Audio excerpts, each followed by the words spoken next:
Civelaus Prefecture was located west of the Lone Kingdom, across the Hornisus mountain range from the Intes Republic.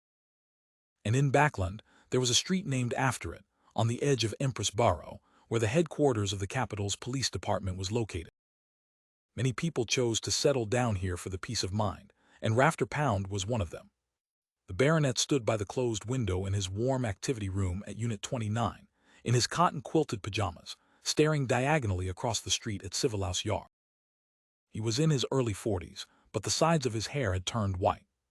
He had puffy eyes and clear wrinkles on his face. His body constantly emitted the smell of alcohol. On the floor behind Rafter lay some torn lingerie, and opposite it was a burning fireplace. The baronet raised his glass and gulped the rest of the liquid in it. Then he walked slowly to the door and returned to his bedroom to get some sleep. As there was no pipe to transfer the heat from the fireplace, he felt the bone-chilling chill of late autumn as soon as he left the activity room. "Damn it!" Rafter Pound cursed under his breath as he staggered to the bedroom door and twisted the handle. The bedroom was dark, with only a faint crimson glow shining in. Rafter was about to close the door behind him and collapse into bed when his eyes suddenly froze. A figure was sitting quietly on a chair beside the curtain. The figure wore a pair of grayish-blue pants and a cap. The entire person was completely hidden in the shadow. Sensing Baronet Pound's gaze, the man slowly raised his head and looked over. His face was painted red, yellow, and white, looking like the funniest clown. Rafter was about to shout and run when he saw a revolver aimed at him and heard two deep and hoarse sentences. "T advise you not to do anything unwise. If you cooperate, I won't harm you, and I won't take away your belongings if you still have any left." Rafter Pound's expression changed a few times, and he very obediently closed the bedroom door. Then he half raised his hands and sat on the edge of the bed. What do you want from me?" He hiccuped in his drunken stupor, and his body trembled slightly as he reminded, "Civelaus Yard is just across the street." "No, but I think I'm closer to you than you are to Civelaus Yard." Disguised as a clown, Klein had changed his voice and tone as he warned, "And my purpose is just to ask you a few questions." Before he came to Civelaus Street, he had divined if there would be any danger in making this trip in the mysterious space above the gray fog, and had obtained an answer that it was very safe. "Questions?" Rafter's lips trembled as laughed bitterly. "Here we go again. Am I never going to escape this nightmare? Have there been many people coming to you with questions?" Klein continued the topic. "No, not only questions. After my uncle, the honorable old Viscount, passed away, too many things have happened to me. The amiable old butler resigned for no reason and has vanished. Those servants and maids would change one after the other without warning, becoming unfamiliar and cold. They were looking for something. Yes, they were looking for something. I wasn't even 10 back then. All I could do was watch, and I didn't dare tell anyone. I was afraid that I would never wake up again." Rafter replied as though he was on the brink of collapse. "Looking for something? Were they searching for the underground structure, or the treasures of the Pound family, such as the Beyonder characteristics and mystical items buried near the evil spirit? The royal family and the churches must have realized this, as the higher-ups must know about the law of Beyonder characteristics conservation and indestructibility. Since the Pound family was in ruins, these things should have been taken back, right? Unless the old Viscount paid a huge price and bought some other rare Beyonder characteristics and mystical items of the same sequence to conceal the matter of the underground structure." After Klein finished listening quietly, he generated many guesses. He seemed relaxed, but in reality he could attack at any time. "How long has this been going on for?" Don't know, I don't know. There are faces around me that I don't know. How can I be sure that the remaining people aren't also in cahoots?" Heh, I pretended not to notice anything. After trembling for a few years, I was enticed by them to do drinking, sex, gambling, smoking marijuana, and all sorts of things that make me look like a piece of trash. Rafter Pound gave a somewhat crazy laugh. "They're finally relieved and are no longer watching me. When I sold that house, whoosh. All of them left with no idea where they went.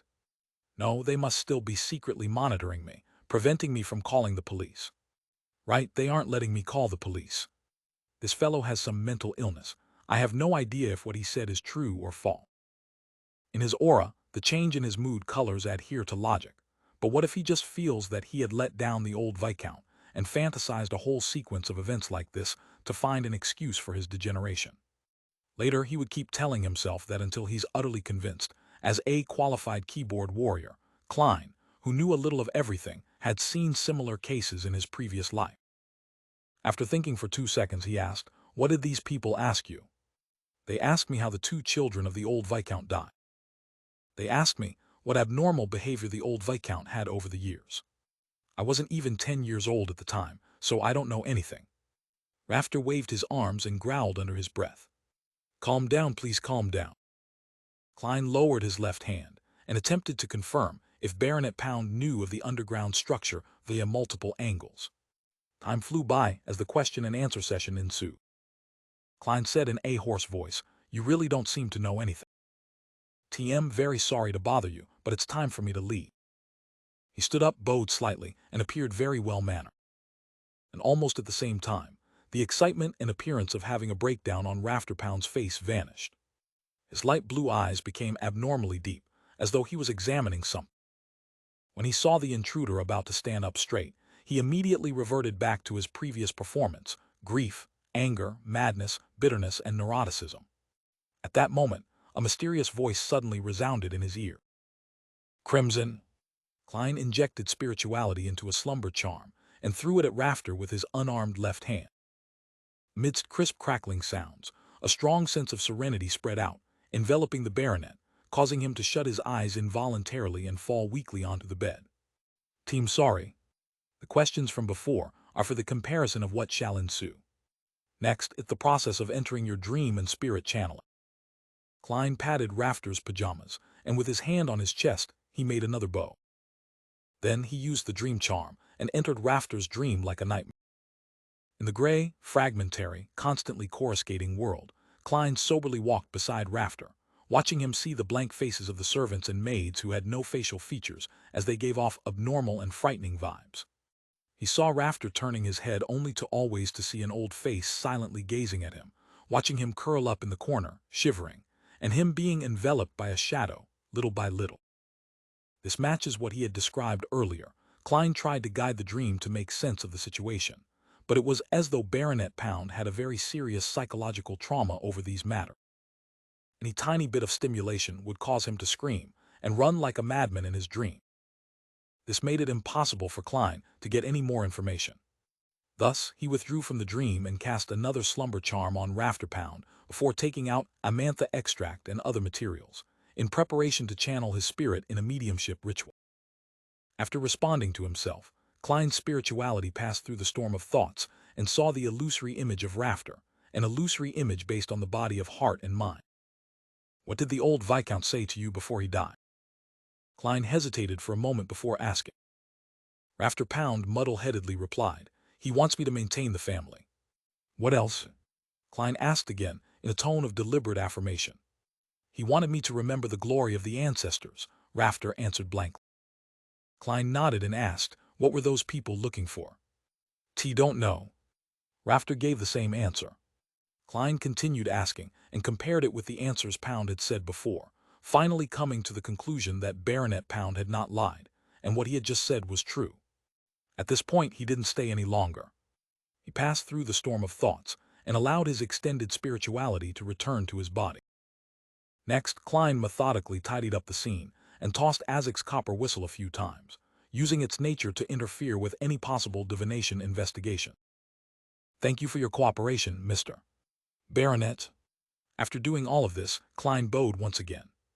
Then he turned, opened the window, jumped into the street, and disappeared into the night.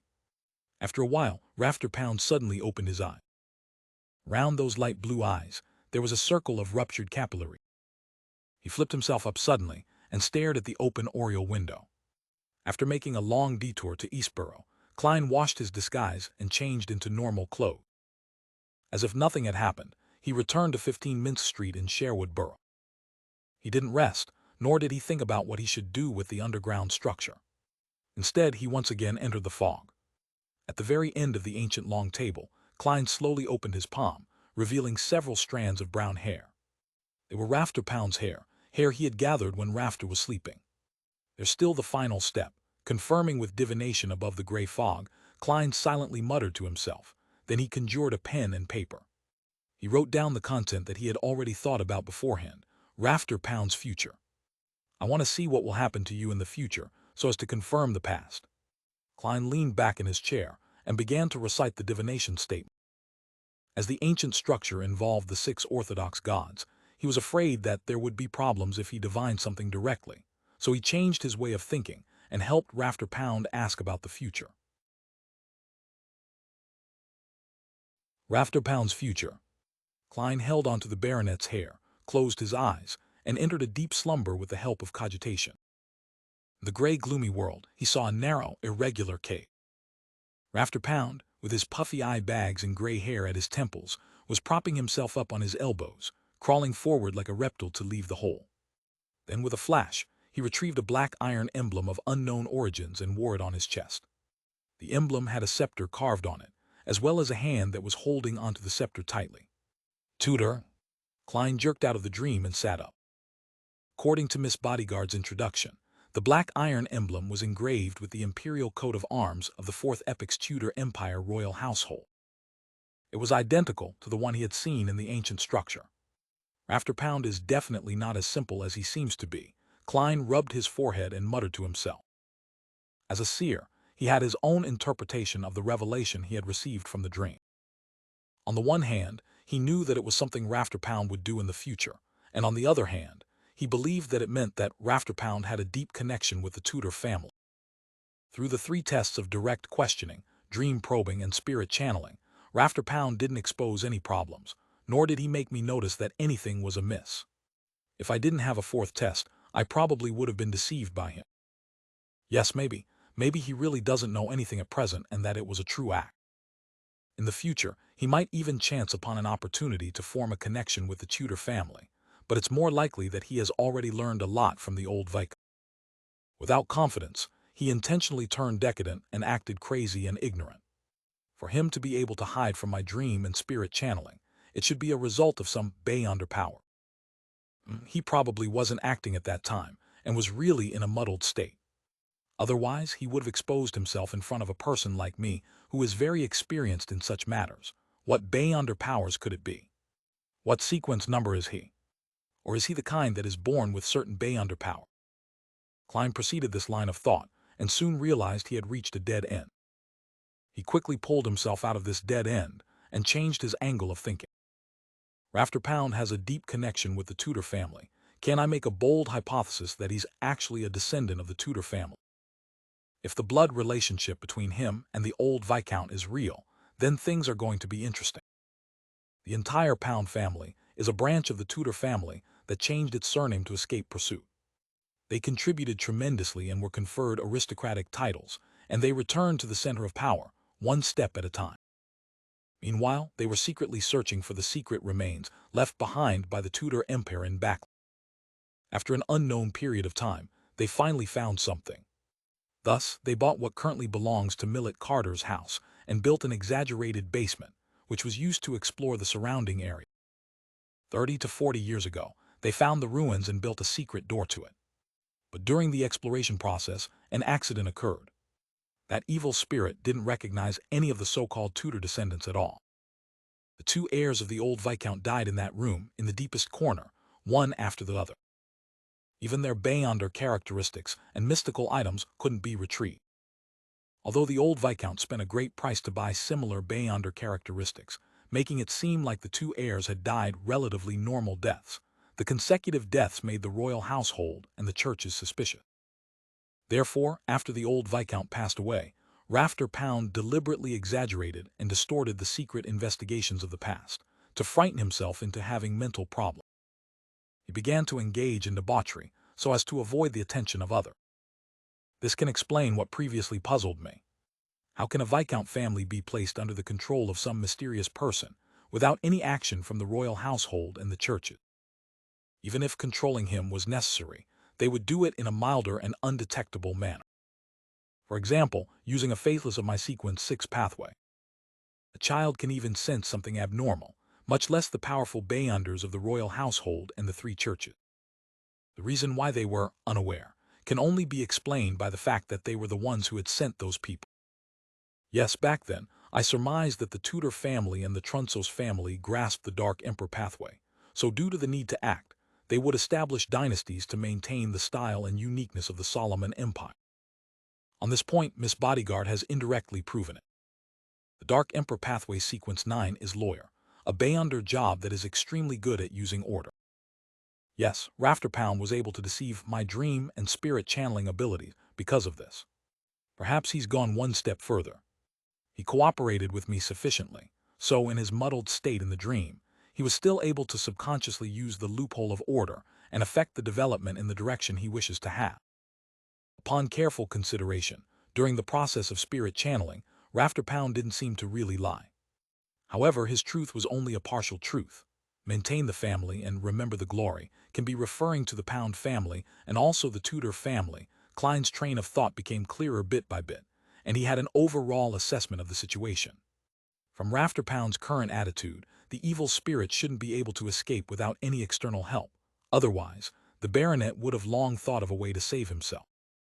It doesn't matter if the evil spirit would come looking for him. As long as it escapes the seal and creates a disaster, the secret of the underground ruins would be exposed to the royal household and the churches.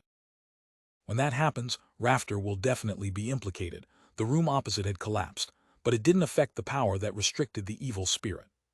This means that as long as the innermost room isn't directly destroyed, the evil spirit wouldn't be able to escape. The plan is clear then. I would buy some explosives from Kaspar's and collapse the entrance so that no one can get in, leaving the evil spirit buried underground forever. When I'm powerful enough, I can consider finishing it and help the citizens of Backland get rid of this latent danger and harvest some valuable items in the process. However, how should I collapse it safely? I don't know anything. Maybe Kaspar's knows a demolition expert. After all, he is a black market weapons merchant. Klein quickly finalized the plan and decided on finding Kaspar's tomorrow evening. He would try to settle the matter of the underground ruins within the week. As for the true relationship between the Pound family and the Tudor family, and for Rafter's abnormality, he didn't want to probe too deeply into it. TT's none of my business. Klein grumbled and quickly plummeted down, past the gray fog, and returned to the real world. On Friday morning, Klein went out early as usual and pretended to be very busy. The truth was, he had once again gone to the Kellogg Club to practice his shooting and read the newspaper. He enjoyed himself quite a bit. At tea time, he was about to leave after staying there the entire day, but he was surprised to see Mary Gale, his former employer, and Talum Dumont, the equestrian teacher, enter the club at the same time. They were accompanied by a number of gentlemen in double-breasted frock coats and beautiful ladies in fine makeup. Among them was the Daily Observer reporter, Mike Joseph. Oh, Detective Moriarty, what a coincidence. Mike, with his charming eyes but rather rough skin, took the initiative to greet him. Klein smiled and replied, "Mr. Reporter, are you done with your investigative news?" "It's done, thanks to your help. Let me do the introductions. This is the famous detective, Mr. Sherlock Moriarty, a good friend of Talum." Mike waved his arm and said. After both sides greeted each other, Mike continued, "I've roughly figured out who Capum is.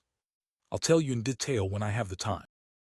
In short, I have every reason to believe that Cyber's death was caused by a copycat killer, and not by the serial killer. You will see the news of my investigations on the papers tomorrow." "It's just as I thought." Klein smiled in response. At that moment, Mike seemed to remember something and turned his head to Mary Gale and said, "I'll make an appointment with you for an interview regarding the air pollution situation in Backland and its solution. However, you have to communicate with my editor-in-chief in advance to finalize the page in time." Mary's eyes lit up. "All right. Thank you very much. Mike, why didn't I think of such a good idea? This is for the promotion of the National Atmospheric Pollution Council.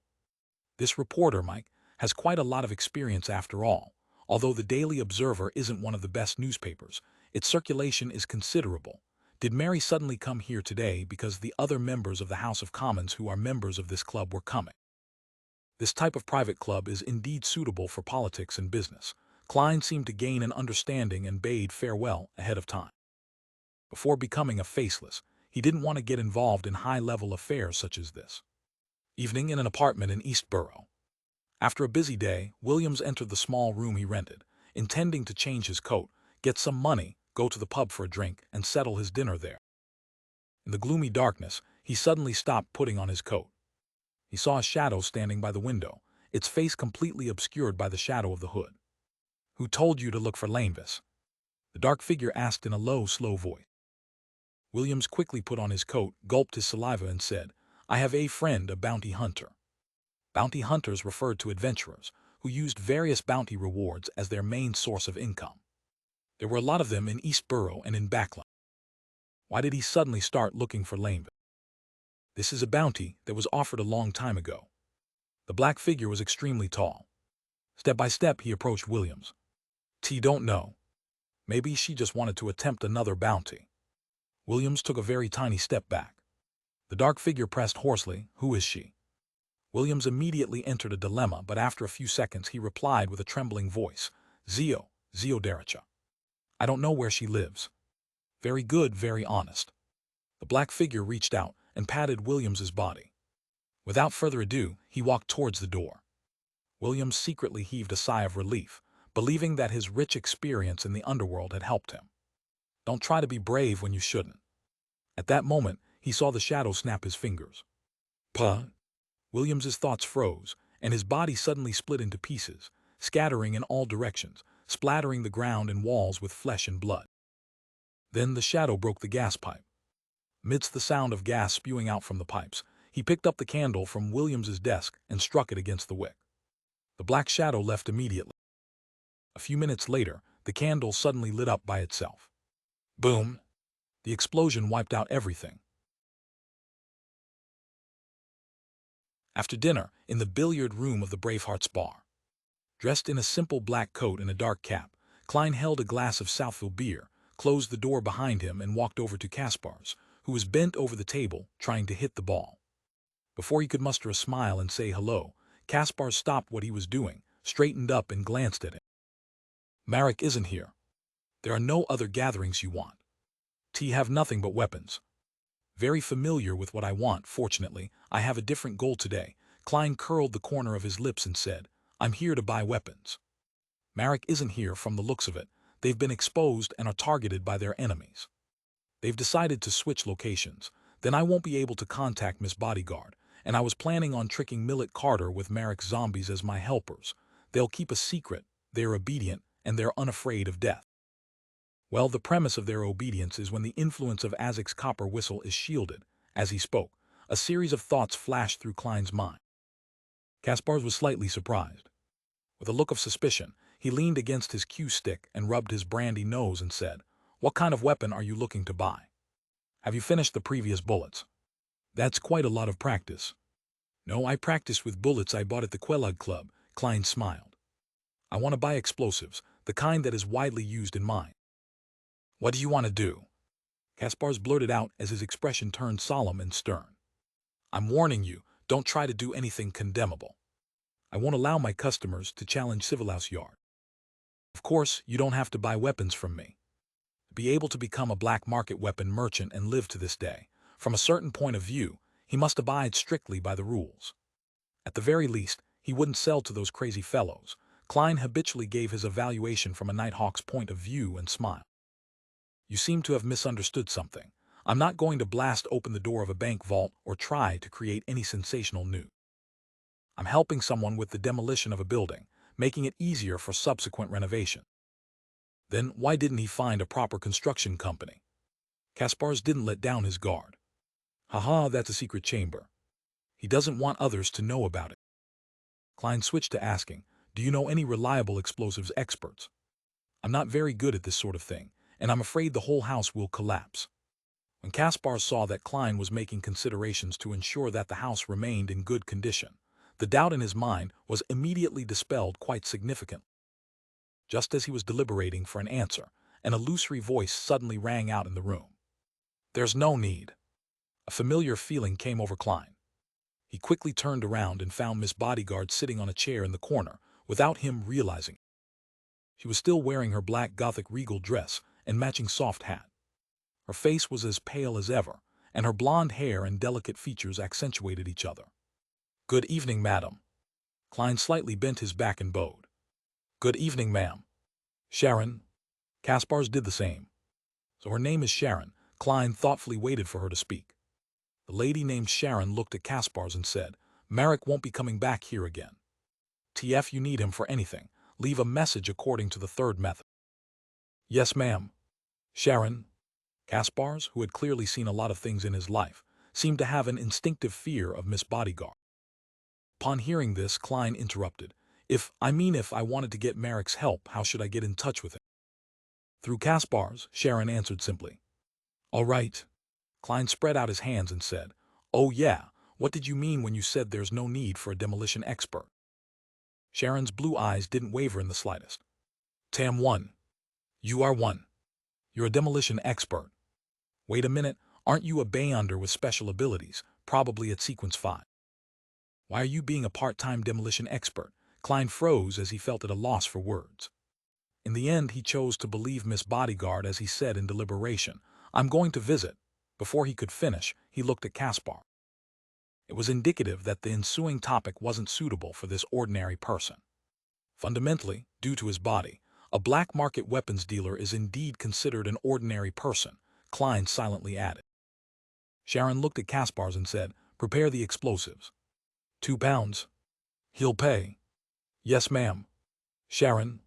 Kaspars glanced at Klein and limped out of the billiard room, not forgetting to close the door behind him. Seeing Miss Bodyguard looking at him silently, Klein felt like he was being watched by a ghost.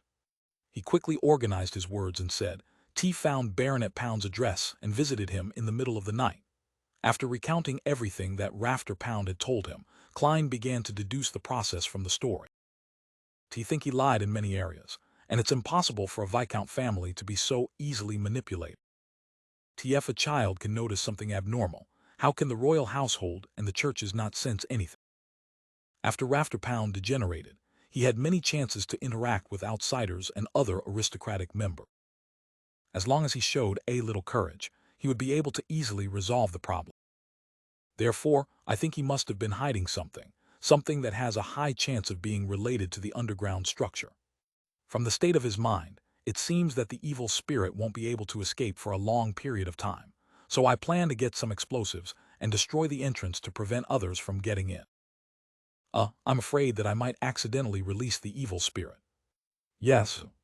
Miss Bodyguard Sharon didn't confirm Klein's guess, but she didn't reject it either. At that moment, Klein hesitated and asked, I don't know much about demolition, so I'm preparing to draw a layout and hire a demolition expert to give me the positions to lay the explosives and their corresponding weights. If I ask you for help again, how much would I have to pay? If it's too expensive, it'd better for me to look for an ordinary demolition expert. After all, I'm getting only £50 from this. While Miss Bodyguard charges £1,000 for 3 days, Klein had already made plans. Free? Sharon's answer was still in her usual style of being terse. Free? Klein was shocked. From what he knew, free things cost the most. Sharon sat quietly for a few seconds before giving a brief explanation. After collapsing the entrance, I'll be the only one capable of entering and exiting. This was what I wished to do. In other words, after you're confident enough, you plan on getting rid of the evil spirit and harvest the items within. In fact, destroying the entrance is to help you eliminate any interferences or the greed of others. After all, other Beyonders of other sequences are unable to pass through the boulders and dirt like a spirit, yes, apart from the apprentice pathway, but they don't know about that underground structure. Klein nodded in enlightenment. Deal. After saying that, he hurriedly added, Can you borrow a few more subordinates from Merrick, subordinates with a tight lip? They'll be helpers to show to Millet Carter. All right. Sharon didn't refuse. Klein deliberately didn't mention making any payment for that as he smiled. Then, let's schedule it for 10 in the morning tomorrow. We have to explore the surrounding terrain in advance. We can't let the explosion cause any obvious damage. Sharon nodded slightly as her figure faded away into nothingness. Saturday morning, Ziodericha once again rode in a public carriage to the Eastborough to confirm any results that her commissions might have. While waiting for the transfer, she suddenly had the urge to buy a newspaper to read. She took out a penny and bought a copy of the Backland Bulletin from a paperboy next to her. She quickly read through it. Suddenly, her eyes froze because of the news article on the 3rd page. At 7:10 last night, there was a serious explosion in the apartment building at 1 Daravy Street in Eastborough. It's suspected to be a result of a gas leak. The explosion happened at Unit 306. The tenant died on the spot, to the point of not leaving a complete corpse. At press time, this explosion resulted in 3 deaths and 16 injured. 1 Daravi Street, apartment 306. Isn't this the place Williams rents? He's dead. He died from a gas leak explosion. No. Absolutely impossible. He would never be so extravagant and use gas, even if there was an installation there. Did he end up like this because he had just accepted my commission? But Lanevis is a wanted criminal. If he discovers that someone was looking for him, all he should need to do is move. There's no need to kill people to keep it a secret. Doing so would instead expose problems. The way this was done is too weird and radical. It's like it was done by a lunatic. He's clearly just a swindler, poor Williams. I will definitely avenge you. I'll definitely find out the truth. Zio looked sadly and gravely at the public carriage parked in front of her and didn't choose to board it. She knew that it would be very dangerous to head to East Borough now. She intended to go back at once and tell Forrest to get her to move to a spare rental house. Then she would head to East Borough in a disguise and ask someone familiar to gain a preliminary understanding of the reason and find traces of the killer's tracks. It's true that none of Miss Audrey's commissions are without danger. I thought that as long as I didn't stop someone who is already a wanted swindler and didn't stop him from escaping, he wouldn't retaliate in such a vicious manner. I was careless. I was the one who caused Williams's death. Well, that didn't exclude the possibility that he was also gathering information on other matters, thereby bringing about disaster. Zio closed her eyes and crossed the street to the waiting area on the other side. At 10:14, after confirming the surface conditions of the fourth epic structure, Klein and Miss Bodyguard Sharon arrived outside the building at 8 William Street. Sharon had already vanished, and Millet Carter saw Detective Sherlock Moriarty in his grayish-blue worker's uniform and cap and his 3 taciturn assistants. "TT's convenient to explore like this," Klein explained. Millet Carter's eyes swept across the 3 assistants, who were obviously good at fighting, and nodded in satisfaction. "Your preparations were quicker than I expected. Is one of them a snake-repelling expert?"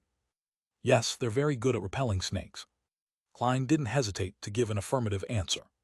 How could a zombie be afraid of being bitten by snakes? Begets sorrow in the dark underground structure. Klein walked around the hall with a raised lantern in his hand. He thoroughly checked to see if there were any other entrances. Of course, he didn't dare enter the tunnel that led to the innermost room, and the newly gathered snakes were, once again, blown away by a biting cold wind. After receiving confirmation, he took the initiative to retreat to the side of the gate, where he watched, along with the 3 zombies, as Sharon placed explosives at different locations. "She looks very professional," Klein sighed softly. And without a doubt, the 3 zombies didn't respond to his musing. However, there was a reason for this. He kept using his spirituality to rap Azek's copper whistle so as to shield against its negative effects. Otherwise, he would have encountered their abnormally passionate response. He had no intention of bringing this ancient and exquisite copper whistle with him originally, but considering that he had to guard against the evil spirit's manipulations, he could only sacrifice some of his spirituality. Miss Bodyguard, no, Miss Sharon said that she's a demolition expert, and from the looks of it, she really isn't bragging. Was she in this line of work in the past? Or does one of her sequences in her Beyonder pathway make her skilled in this domain? According to the information I read back in the Nighthawks, a few candidates like Sequence 9 Criminal, Prisoner, Warrior, and Hunter, Sequence 8 Sheriff, and Sequence 7 Weapon Master and Knowledge Keeper. The latter has a nickname, Detective. It's part of the Church of the God of Knowledge and Wisdom. As for the rest, I'm completely clueless. I wonder which pathway Miss Sharon is. Nothing seems to match, and she even showed her ability to command the zombies. While Klein's thoughts wandered and made all sorts of associations, Sharon finished setting up the explosives and, in passing, lit the fuse. In passing, lighting the fuse. Hey. Why didn't you give any warning? Only then did Klein jolt back to his senses and was startled. He quickly rushed out of the hall and entered the corridor outside. As for the 3 zombies, they calmly followed behind him. "TD's very safe here." Sharon suddenly appeared and floated beside him. Klein breathed a sigh of relief and asked, "Will dust fall from the tremors over here?" "Yes," Sharon answered with a single word. "That's good." As he spoke, Klein took another step back. The hissing sound of the fuse burning reached his ears, making him feel slightly irritated. It wasn't because he was afraid of the explosion that followed, but because he couldn't feel at ease. Sharon said suddenly. Huh? Klein didn't understand what she meant. Rumble. The earth shook violently, and plumes of dust fell from above. Klein's ears buzzed, and for a moment he couldn't hear anything else. If it wasn't for the fact that he was a clown, he would have lost his balance and collapsed to the ground. Cough, cough, cough. Having been distracted and caught unaware, he started to cough. He saw boulders and mud rapidly falling in front of him as they instantly blocked the entrance. During the remaining tremors, Klein gripped the copper whistle given to him by Mr. Azek and observed its reaction. Although he had divined beforehand that his expedition would be safe, he didn't dare to believe it completely, even if it was a revelation gained from above the gray fog, since it involved the statues of the 6 Orthodox gods. Therefore, he cautiously judged whether or not the evil spirit was freed with the help of Azek's copper whistle. The copper whistle's surface was cold but mild, and it had no abnormal changes. Completely relieved, Klein looked at the zombies beside him and confirmed one thing from their eyes. His face was very dirty right now. That's good. It's in line with how I'm going to explain this to old Mr. Millet Carter. I didn't waste my effort in changing into a different set of clothes. He walked to the entrance and confirmed that it was completely blocked. Without causing too much of a commotion, it's true that only those from the apprentice path and Beyonders like Miss Sharon can enter in the future. By doing so, she has ruled out many potential competitors. No wonder it was free. Klein looked at the boulders and dirt before sighing. Of course I can too. I have a condition similar to a spirit body. He silently added this sentence inwardly with a smile, but his expression didn't change at all. Let's call it a day. With an exaggerated snap of his fingers, Klein led the 3 zombies back to the basement of the house. As for Sharon, she had already disappeared. In the spacious basement, Millet Carter was nervously pacing back and forth, looking at the secret door from time to time. As soon as he saw Detective Moriarty and his assistants exit, he let out a long breath and asked anxiously, what happened inside? Klein deliberately panted and said, that underground structure is too old. It hasn't been repaired in a long time. We were driving the snakes away, but with just a little bit of movement it collapsed. The whole area has collapsed, but luckily we were close to the door and managed to escape in time. Holy Lord of Storms. That structure was that dangerous. Millet Carter pounded his left breast. Yes, there are always only a few ancient buildings that can be preserved. The rest would have collapsed in the river of history, Klein answered. I'll bring you in to confirm the situation. Will there be more collapses? Millet asked cautiously. No, this area is quite sturdy. Klein deliberately patted the dust off his body and coughed twice. He then led his employer in and stopped at the entrance that was completely blocked. The walls near the hall had also collapsed, leaving behind only stones and dirt. You can use this area. He pointed to the corridor area. Millet was silent for a few seconds before he sighed.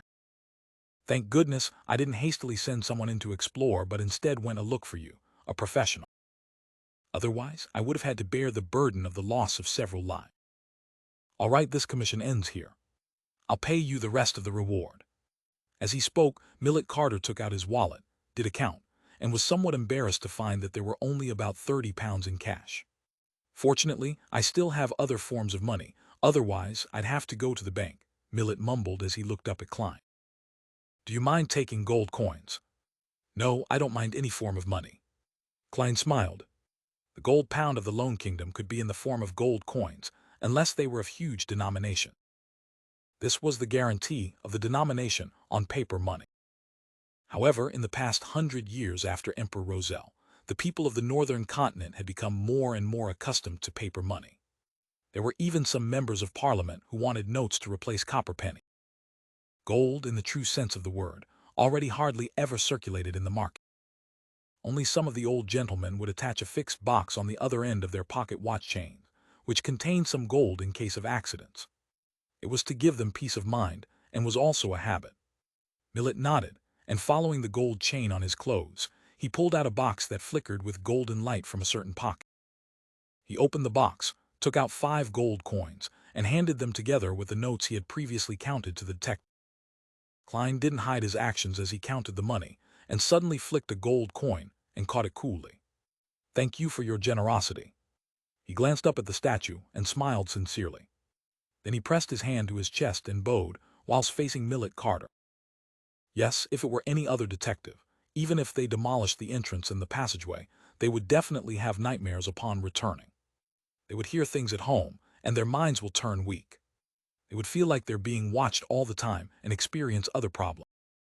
That's the corruption of the evil spirit's aura. It will take a very long time before the effects disappear, but we're different. Miss Sharon is like a ghost to begin with. As for me, I'll be completely fine once I go above the gray fog. As for the 3 zombies, they aren't even afraid of death, so what's there to be afraid of? Klein lampooned while in a good mood, as he bade Millet Cullen farewell and left his house. Arriving on the street, without even informing him, the 3 zombies walked in another direction. Miss Sharon is gone. She really didn't collect any money for the zombies. Klein smiled as he raised his arm and waved at the departing backs of the 3 zombies. Then he went home and changed into his normal clothes and headed for the Quelog Club to practice shooting. After also settling his dinner there as a reward for the successful completion of his mission, Klein returned to Minsk Street in a public carriage. The dark, gloomy environment was illuminated by gas lamps, and with his cane, he strolled leisurely along the street. Suddenly, he had a premonition which wasn't too good or bad. What's going on? When Klein looked up, he saw 2 police constables with a dog on a leash, apparently investigating the streets. Investigation. Investigation with a police dog. Is this a result of the serial killing? The scene of the murder had the smell of cloves and gooseberries, so they included a police dog. Klein couldn't help but silently lampoon. The history of dogs dated back as far as the Roselle period, but the numbers had always been small. Considering that he had many things on him, and considering his earlier premonition, Klein decided to take a detour. But at that moment, the 2 policemen saw him and signaled for him to stop. The corner of Klein's mouth twitched as he waited in place with a smile on his face. Routine investigation. As they approached, one of the officers showed his identification document. All right, before Klein could finish his sentence, the police dog suddenly growled at him and barked endlessly. Is it because of the smell of gunpowder on me? The smell of gunpowder from my afternoon practice. Klein instantly realized what was happening. He looked at the faces of the 2 officers, who were now on alert. With a thought, he smiled and said, "It's this. I picked up a revolver along the way, along with an armpit holster and bullets. I was planning on handing them over to the police." Slowly he took out his revolver, raised his hands to his shoulders, and added with a serious smile, "Officers, I really am not bearing a gun illegally." As one constable remained on high alert, the other constable received the revolver and said seriously, "You have to come back to the police station with us." "All right," Klein returned with a radiant smile. "But I have a request. Please inform my lawyer, Mr. Jurgen Cooper. I will only accept a body search with him around." In a corner of East Borough, a drunken Xian faced the wall, pulled off his pants, and began watering the moss in comfort. When he was done, someone suddenly patted his shoulder. Xian couldn't help but shiver a few times. He picked up his pants and half turned to see a short boy in a canvas jacket and cap. The boy raised his head, revealing a mild and delicate face despite looking dirty. "Zio, why are you dressed like that?" Xian blurted out in surprise. Zio put her index finger to her lips to indicate the need for silence. Then she suppressed her voice and said, "I'll ask and you answer. Keep your voice down." Astonished by her awe-inspiring presence, Xian could only nod. "Which of the guys that Williams knew have died within the past 2 days?" Zio asked in a low voice. Xian used his alcohol-paralyzed brain to carefully think for a while and said, "Gavin. Gavin was found to have drowned in the Tussock River this morning. He probably fell into the river last night. Poor sod doesn't know how to swim and likes to enjoy the wind by the river when he's drunk." Zio's gaze suddenly became sharp. Without any hesitation, she asked, "Did Gavin accept Williams's request to look for the wanted criminal, Lanevis?" "Of course, we all got this commission from William. Anyway, it's not like it's a big deal. All we have to do is show the portrait to everyone we know and keep an eye out for someone who looks like him.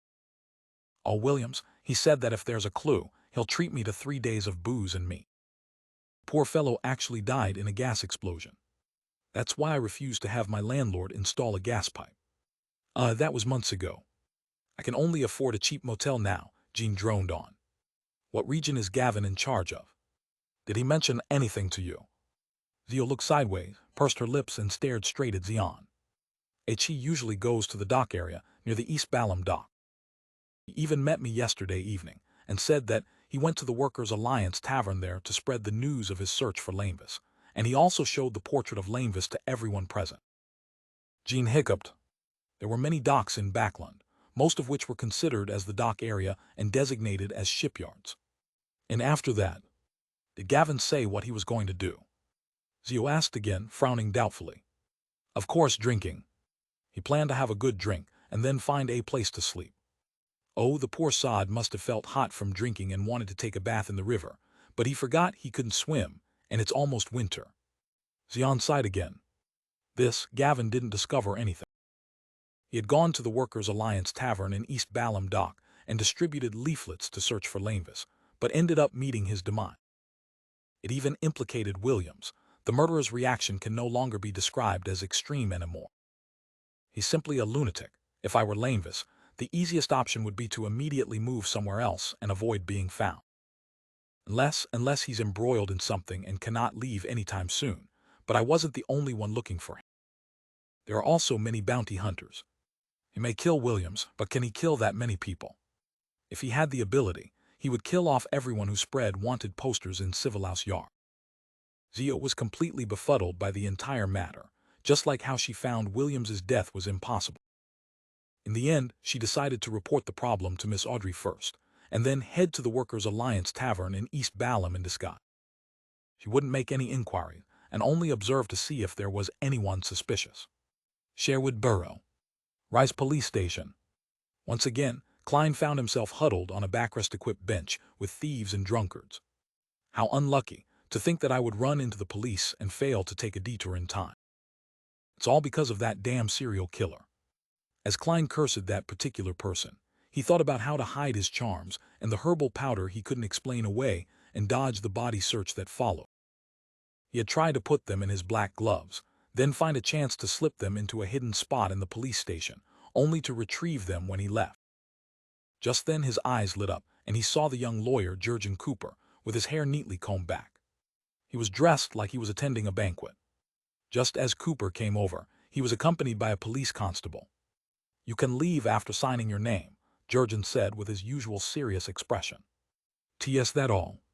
Klein asked in surprise. Jurgen nodded slightly. "Yes, they know you're a well-known detective." "What kind of reason is this?" Klein didn't dare to ask further. He immediately got up and followed after Jurgen, who was wearing a long black tweed coat. He signed his name at a leisurely pace before leaving. The weather was different from the last time he was let out from the police station by Jurgen. There was no rain, and only thick clouds obscuring the crimson moon and star. The streets were illuminated by gas lamps that lined both sides of the street. "Thank you so much. I've troubled you once again." Klein briskly walked forward and came to Jurgen's side. Jurgen turned his head to look at him and said to him without a smile, "There's no need to thank me. This is my job." £2. T4. Klein sized him up seriously and revealed a smile. "Okay." His wallet was bulging recently, and he produced 2 one-pound notes at once. Without a trace of politeness, Jurgen received the payment and said, "If you're willing to enter into a formal partnership, then every time you come to the police station, I'll only charge you £1. Of course, not for the cases that are serious. You have to understand that a large portion of the fees I charge will go to the office. It's as if I would frequently be invited to the police station for some coffee in the future, Pewee. They don't even give coffee. There isn't even a cup of water." Before Klein could answer, he heard Jurgen add, "For a private detective, getting in and out of the police station is something that happens every once in a while. It's an occupational hazard. Well, I know very well that every private detective has a problem with the illegal bearing of arms and the illegal trespassing in other people's homes. Your response this time was very good. The police couldn't find enough evidence to prove that you were bearing a gun illegally, and the explanation for the gunpowder reaction on your body was quite sufficient. The name Quelog Club was enough to convince them. Otherwise, you most likely would have had to go to the magistrate's court. So you're not a suspect, but a good citizen. A good citizen who picked up a gun and handed it in, so there was no need for a body search. All right, but I lost a revolver and the corresponding bullets. That's several pounds, and there's also the lawyer's fee. Klein squeezed out a smile. T understand. Lawyer Jurgen, let's establish a formal partnership. The corner of Jurgen's mouth twitched. With an extremely professional smile, he extended his hand and said, I hope for a pleasant partnership. T sincerely hope that I don't have to see you too often at the police station. That's not something that's up to me to decide. Klein gave a self-deprecating laugh.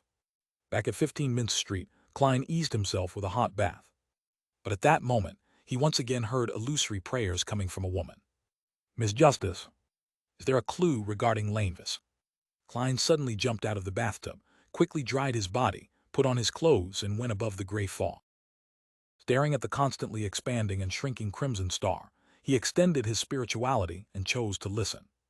The fool that doesn't belong to this era, Honorable Mr. Fool, there's been a problem with the investigation of Lanevis. Justice, who was wearing a white gown for an unknown reason, recounted the explosion that happened on Darrivy Street in East Borough, as well as Gavin's drowning. As a telepathist who had already gained some mastery, she didn't add her own guesses, lest it affect the judgment of Mr. Fool. After listening carefully, Klein frowned, feeling that the killer's reaction was unimaginably extreme. Unlike Rear Admiral Hurricane Kalangos, Lanevis, as a swindler, would immediately move if he discovered anything was amiss.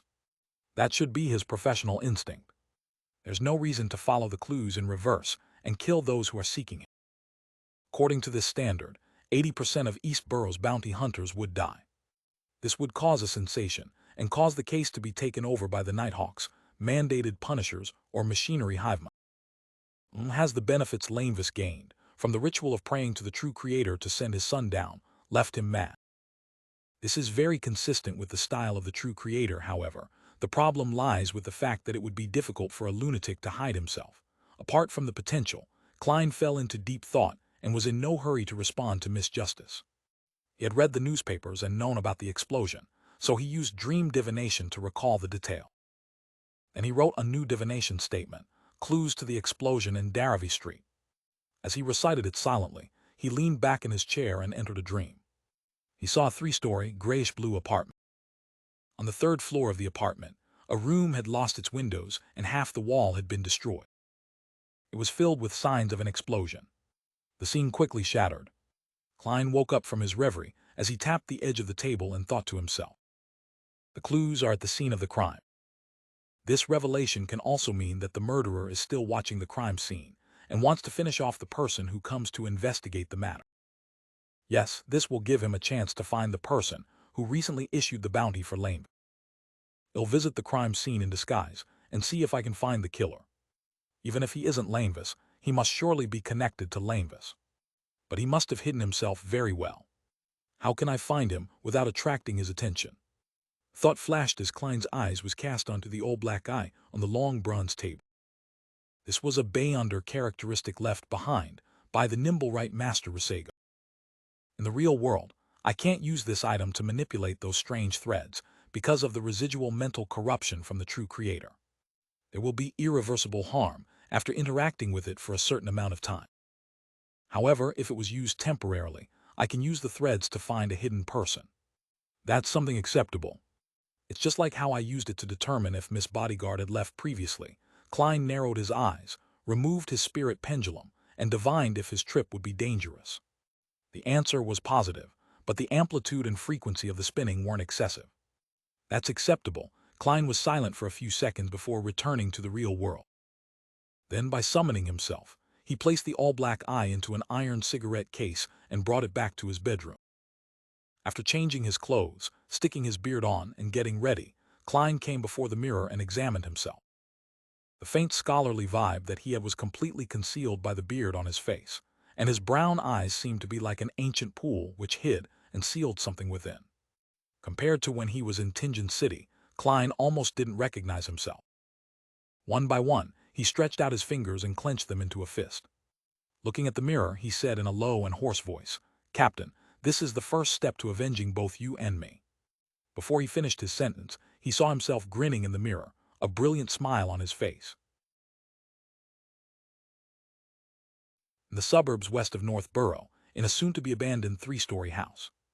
It originally belonged to the Backland Medical School, but the latter's main campus had now moved to a better and more suitable location, leaving behind only a small number of teaching staff and students who were left guarding the area after failing to graduate. Audrey was wearing a white gown and white mask. Her smooth blonde hair was also coiled up and stuffed under a cool-colored surgical cap.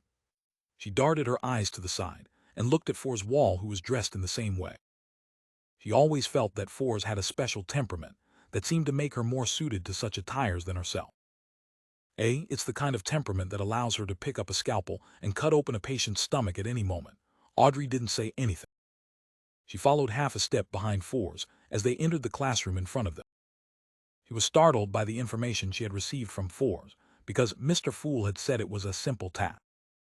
Considering that the simplicity of said task might be from Mr. Fool's point of view, Audrey took advantage of the moment when she was alone, changing into a disguise, to recite his honorable name and silently pray, so as to report everything that had exactly happened. However, she had yet to receive a response. After passing through the door and entering a room, Audrey instinctively looked around and found that this wasn't an ordinary classroom.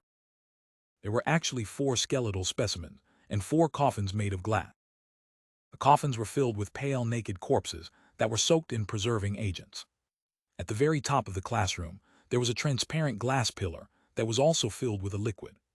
Floating inside was a male corpse that wore a black scholarly robe. The corpse's clothes stuck tightly to its body, giving off an extremely heavy feeling. He didn't relax and simply floated upright in the middle. It's as if he had died by drowning instead of being placed in there after his death. Audrey made a preliminary judgment based on her attitude as a spectator. In addition, she saw a number of men in white coats, white masks, and surgical caps sitting around the long tables in the room. None of them said a word, just like the bodies and bones around them. Looking out at the crimson moon, which had finally peeked out of the gloomy darkness, Audrey turned her head back to look at the scene inside the classroom. For a moment, she couldn't help but shudder as this place instilled an instinctive fear. But at the same time, she felt excited and agitated. This is what the life of a Beyonder should be, Audrey silently muttered to herself as she followed Fours to corner before sitting down. After waiting for a while, the floating black-clothed male corpse inside the upright glass pillar at the front of the classroom suddenly opened his eyes. His voice transmitted through the layers of obstruction. "Let's begin." Eastborough, Daravy Street. In his dusty grayish-blue worker uniform and cap, he walked along the dark streets that only had a few gas lamps that were still working. There was candlelight shining down from the various apartments on both sides of the street. This was combined with the crimson moonlight that passed through the clouds with great difficulty, and they barely outlined the silhouettes of the pedestrians. Klein encountered people with old, tattered clothes, their faces numb with despair. They were the homeless who had been chased away by the police. They had no place to sleep, so they wandered aimlessly through the streets. Occasionally, they would find some inconspicuous corner or park bench to rest at for a while, but they were soon chased away again. In the cold and dark night, Klein felt that they were more like zombies than the zombies he had seen, and the entire Eastborough was more like an abyss than the legendary abyss. He hurriedly took a quick breath which hurt his throat, causing him to cough involuntarily. He quickly gathered his thoughts and looked through the corner of his eyes at the apartment on the corner of the street. It had obviously suffered from an explosion and hadn't been repaired yet. The best place to monitor the crime scene is the apartment across the street. The 3rd and 4th story and the roof all meet these requirements. Klein analyzed the situation with the knowledge he had learned as a nighthawk. Throughout the whole process, he didn't slow down his pace to avoid arousing suspicion.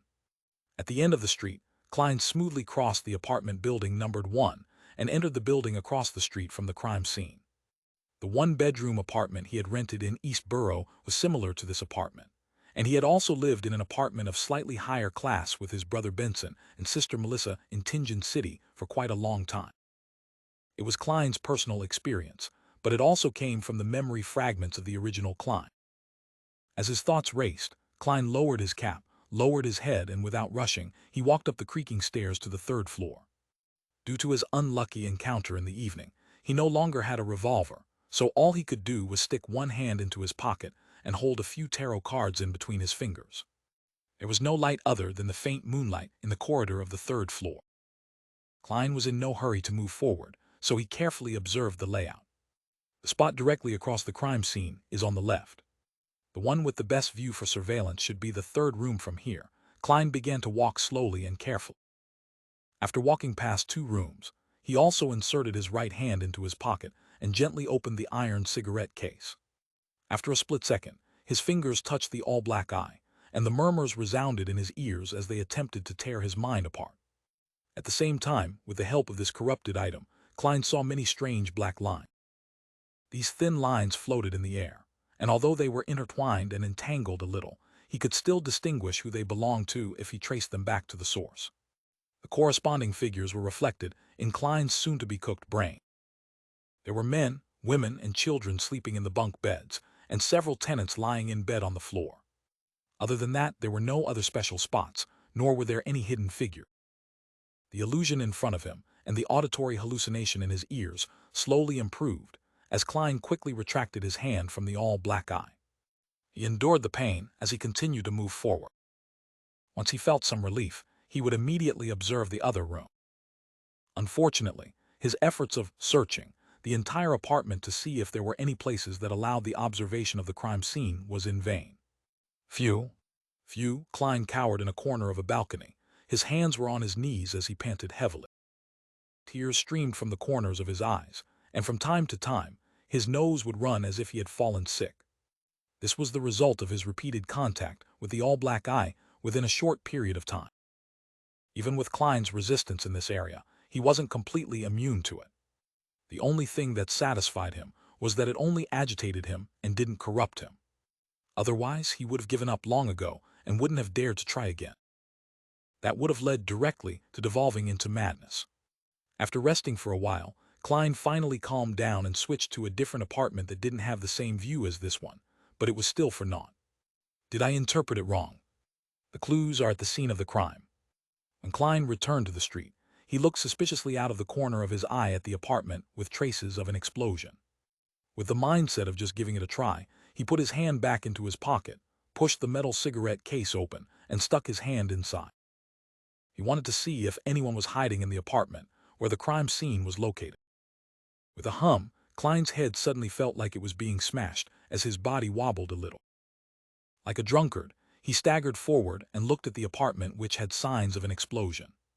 As he was too far away, he couldn't clearly see the black lines, nor could he trace the source of the black line. He could only barely distinguish where the black lines had gathered, and this indicated that there was someone present. No. Klein quickly swept the area and made a rough judgment. Suddenly, he noticed a black line floating out from the crime scene on the 3rd floor which merged into the air. Klein's pupils shrank, and he made a confirmation before quickly withdrawing his hands so as to stop being in contact with the all-black eye. There's someone in the destroyed room.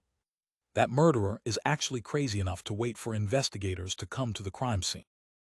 Isn't he afraid that official beyonders will take over the case? I made a wrong judgment and failed to find him because I shared a different sense of logic from that of a lunatic. Many thoughts flashed through Klein's mind as he slowly exhaled and pretended that nothing had happened whilst he walked in a circle until he reached the entrance of the apartment building. By then, all the negative effects he had suffered from the all-black eye had been quelled. Controlling his facial expression and body language, Klein headed up to the 3rd floor as if he were going home, his footsteps quick and heavy with fatigue. In the darkness of the corridor, he caught sight of the doorless room which had half its walls collapsed. Then he casually headed for the public bathroom. As he neared the room, his hand, which had been in his pocket, touched the all-black eye. Again, the mind-wrecking murmurs and the blurred hallucinations assaulted him.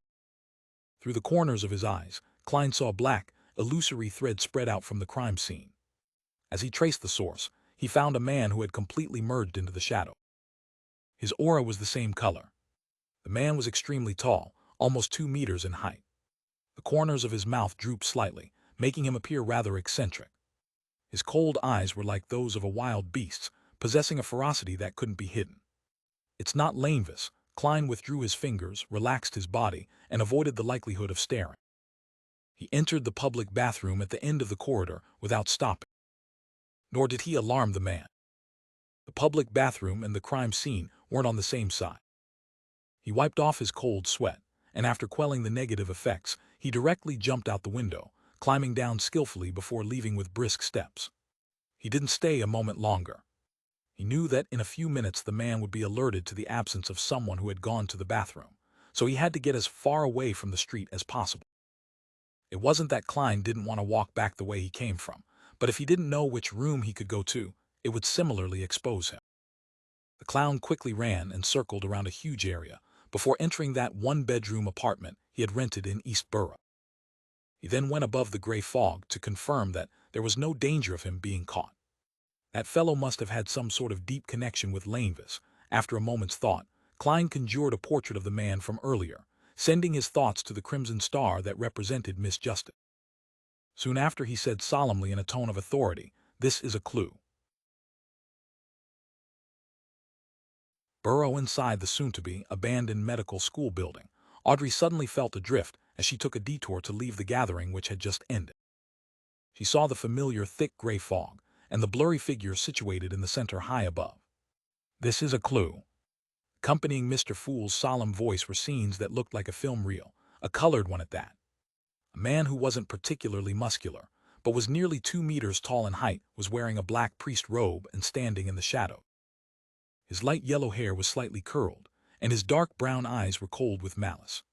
The corners of his mouth drooped slightly, making him look like a ferocious wolf. A clue.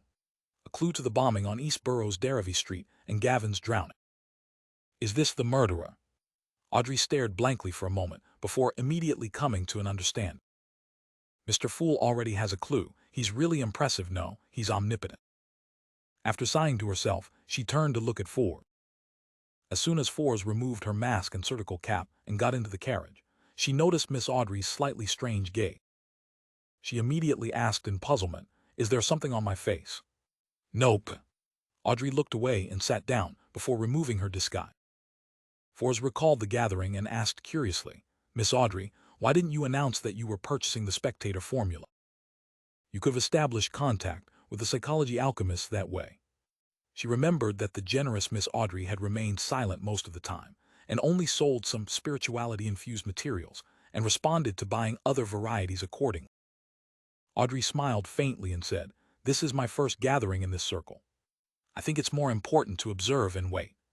Team looking forward to the potion formula and even more so, the mystical items, but I told myself that there's no rush. It would be a better strategy to familiarize myself before taking action. This is also a professional habit of the Spectator pathway. Moreover, there were no Beyonder ingredients like dark patterned Black Panther spinal fluid or spring of the elves' marrow crystals, which Mr. World wishes to obtain," Audrey silently added. Looking at the girl who wasn't 18 yet, Forrest suddenly felt that she was more mature than ever before. She suddenly laughed at herself and said, "If I had been like you back then, I wouldn't have wasted such a precious opportunity."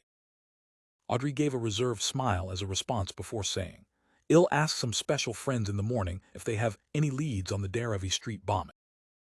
Wait for the information at the same place with Zia." "All right." Forrest nodded without any doubts. Instead of returning to Minsk Street, Klein slept in the one-bedroom apartment in East Borough's Black Palm Street. He was afraid that the suspected murderer in the black priest robe had accomplices who could be searching the streets for him. Although the probability of meeting him wasn't high, and he had disguised himself ahead of time so that it was unlikely he could be recognized, his divination indicated that there was a possibility. To be cautious, Klein made do and decided to spend the night at East Borough. At dawn, he changed into another dark blue worker's uniform, put on a light brown cap, and left the room. He went down the stairs and into the street. At that moment, the white fog with a yellowish tint shrouded the surrounding. There were blurry figures of people passing by, and the cold morning air was soaking into their clothes. Klein lowered his head and hurried along, just like the people around him who had gotten up early for work. While walking, he saw a man in his 40s or 50s ahead of him. He wore a thick jacket and had gray hair around his temples. He was pacing in place and fumbling for a cigarette while shivering. Finally, he took out a box of empty matches in his clothes' inner pocket. Just as he opened the matchbox, his right hand quivered, and the crumpled cigarette fell to the ground and rolled in front of Klein. Klein stopped, picked it up, and handed it to him. Thank you. I can't live without this old friend." "There's only a few left." The man thanked him sincerely and accepted the cigarette. His face was pale, and he appeared to not have shaved for quite a while. Exhaustion was expressed without reserve from the corner of his eyes as he lamented, "I haven't slept for another night. I don't know how long I can last. I hope the Lord will bless me so that I can enter the workhouse today."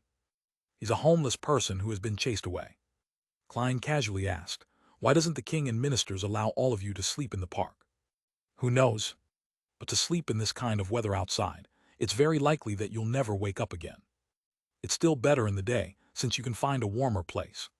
Sigh, but this will make us lack the time or strength to look for jobs." The man lit a cigarette and sucked at it delightfully, as though he had some of his strength restored, and he walked beside Klein. It was uncertain if his destination was at the end of the fog or somewhere deep into the fog. Klein had no intention of exchanging pleasantries, and was about to speed away from him when he saw the man, who had spoken clearly, bend down and pick up a dark object from the ground. It looked like an apple core that had been nibbled clean. The man swallowed his saliva before stuffing the dirt-covered fruit core into his mouth. He chewed it until it was mashed up before swallowing it down with great familiarity. Nothing was left. Looking at Klein's surprised eyes, he wiped his mouth, shrugged his shoulders, and smiled bitterly. "Tea haven't eaten in almost 3 days." This sentence struck Klein's heart, causing him to feel indescribably moved. He silently sighed and said with a smile, "Sorry, I didn't introduce myself just now.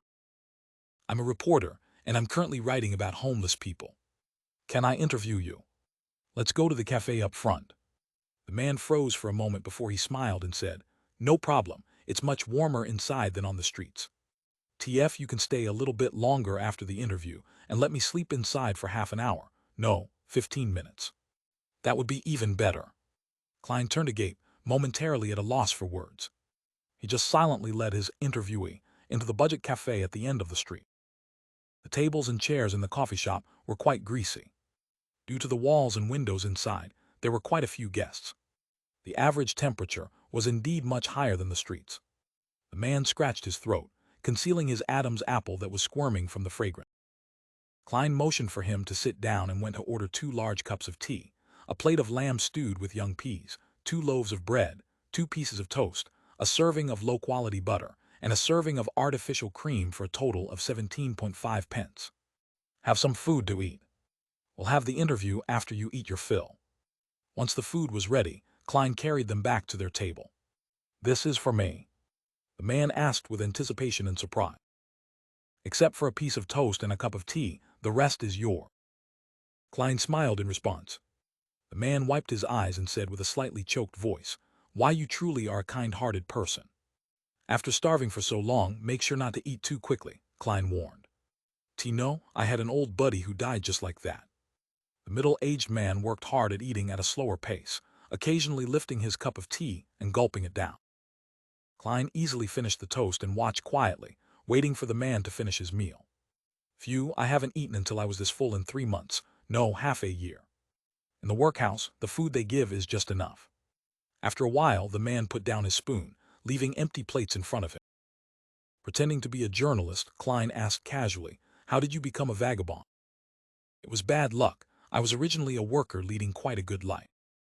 I had a wife, 2 cute children, a boy and a girl, but a few years ago, an infectious disease took them away, and I also stayed in the hospital for a long period of time, losing my job, my wealth, and my family in the process. From then on, I often couldn't find a job, and I didn't have any money to rent a house or buy food. All I could do was wander on the different streets and in certain parks. This made me very weak, making it harder for me to find a job." The man spoke with a hint of nostalgia and sadness in his numbness. He took a sip of his tea, sighed, and spoke again. "Tea can only wait for an opportunity to enter the workhouse, but as you know, every workhouse only takes in a limited number of people. With good luck, and if I queue up in time, I can spend a few days in peace, recover my strength a little, and then find a temporary job. Yay, temporary. Soon I'll be jobless again, and the previous process will be repeated. I have no idea how much longer I can last like that. T should have been a good worker." Klein thought for a moment and asked, "How many cigarettes do you have left?" "Not many left." The middle-aged man smiled bitterly. "This is the last of my assets, the only thing I have left after I was chased out by the landlord. One can't bring them into the workhouses, but I'll secretly hide them in the seams of my clothes. I'll only take one out to smoke during my worst hardships so that I can have some hope. I don't know how long I can last, but let me tell you, I was a good worker back then. Klein wasn't a professional journalist and was momentarily at a loss on what to ask. He turned his head to look out the window and saw faces with obvious hunger plastered across them. Some of them were relatively sober, and they belonged to the residents of East Borough. Some of them wore looks of numbness and exhaustion, nothing like that of human. They were vagabonds. There is no obvious gap between the two. The former can easily become the latter. For example, the gentleman in front of me, when Klein looked back, he discovered that the man had fallen asleep, his body curled up on a chair. After a few minutes of silence, Klein went to pat the man awake and gave him a handful of copper penny. This is the payment for the interview. Okay, thank you. The man didn't realize what was happening, and when Klein reached the door, he raised his voice and said, "I'll go to a budget motel and get a bath, get a good night's sleep, and then get a job." At noon, Klein attended a party at the Sammers. There were 10 guests. There was apple juice with steak, roast chicken, fried fish, sausage, cream soup, lots of delicacies, 2 bottles of champagne, and a bottle of red wine. On his way back from the bathroom, he met Mrs. Stellan Sammer.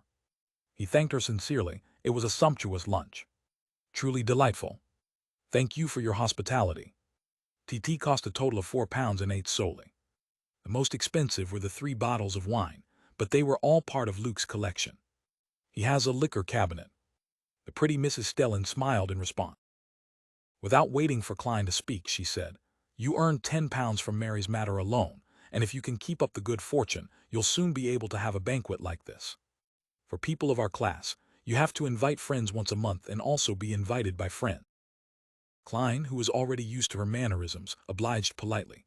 "Well, I'll have to wait till my income settles at £400 a year before I can be like you." Stellan immediately raised her chin slightly and tried hard to make her smile faint. £430. It must be £430. Dock area, East Balham Dock, Workers' Alliance Tavern.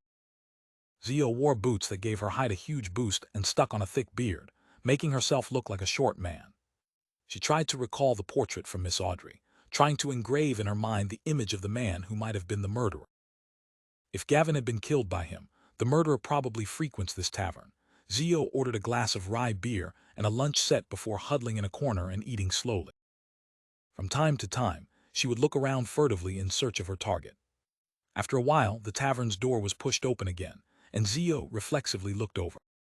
With just one look, her pupils shrank so thin that they resembled needles as she nearly became petrified. The patron who entered was nearly 2 meters tall. Zio has been in the bounty hunter business for a very long time.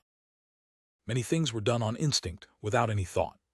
When she saw the patron who entered was nearly 2 meters tall, she instinctively lowered her head and continued to eat her pork sausage and French fries as if nothing had happened. Although the food entered her mouth, Zio didn't taste it at all. She endured dozens of painful seconds before she slowly raised her head and pretended to look around casually. Soon, she saw that the patron who had just entered was sitting in front of the bar counter, waiting for his booze and lunch. Soft, curly pale yellow hair, dark brown beast-like eyes, a slightly drooping mouth, an aura of solitude and malevolence little by little. The details came into Zio's eyes, overlapping with the image in her head. It's him. It's the suspected murderer. The man who killed Williams. Zio lowered her head again and slowly stuffed the rest of the food into her mouth. After a few minutes, she set the tray down on the bar, along with the glass, and left the Workers' Alliance Tavern without looking back. Due to her high boots, they effectively masked the most obvious features of her boots. Outside, Zia slowed her pace and found a secluded spot to observe the people entering and exiting the tavern. After waiting for a while, she finally found an acquaintance, a technician named Burton, who lived in East Borough and worked at the East Balham Dock. The young man liked to treat himself to a cup of shoddy rye beer at noon or in the afternoon, and his salary only allowed him to afford such a beer, and he couldn't drink it every day. Zio nimbly darted over and patted Burton on the shoulder. She lowered her voice and said, "It's me, Zio." "Zio?" Burton looked up and down at the short man and nearly failed to recognize him as the famous arbiter Zio Dericha of the streets of Eastborough. "Have something to ask you." Zio pointed to a nearby corner. Burton followed in puzzlement, only to come to a realization when he arrived in a secluded corner. "Are you doing a bounty mission?" He had heard that Zio was also a bounty hunter. Yes. Zio nodded perfunctorily, fished out 5 pennies and tossed them around. Do you know that tall man at the tavern? You mean the one that's this tall, has pale yellow hair and wears a fierce look? Burton gestured. Yes. Zio took out the folded portrait and unfolded it. You have to be sure. That's him. He's been coming to this tavern often for the past 2 to 3 months. I've never seen him before that. He's very fierce, completely unreasonable, and he's good at fighting. It's best that you don't provoke him. Burton glanced at the portrait carefully and gave some sincere advice. Yeah, when I saw that person just now, it was just like my encounter with a ferocious beast when I was young. I felt that I was in danger and wasn't a match for him, so I had to immediately avoid him. Zio secretly exhaled and asked, Do you know anyone he's in close contact with? No idea. He's not very sociable, and he seldom speaks. We don't even know what his name is. We have given him a nickname, Giant. Burton curled his lips and shook his head. Zio thought for a while before asking again, Where else have you met him besides the tavern? You can ask your friend the same question. Remember, it has to be a trusted friend. Burton recalled and said, When I went to the dock union to do some work, the East Balham Docks Dock Union, I would occasionally see him appear there. Zio, why aren't you a member of the union? You're so just, and those guys not only charge us 1.5 solely a week, but when the other docks go on strike, they'll pay us half our salary just because we have to support our family. Lord, let's just forget about it. In order to live a good life, we must help each other. However, once they organize a strike, they'll come to an agreement with the lawyers sent by those rich people. Our situation doesn't improve at all. Stop. Zio lowered her right palm and said, Apart from that, have you seen Giant anywhere else?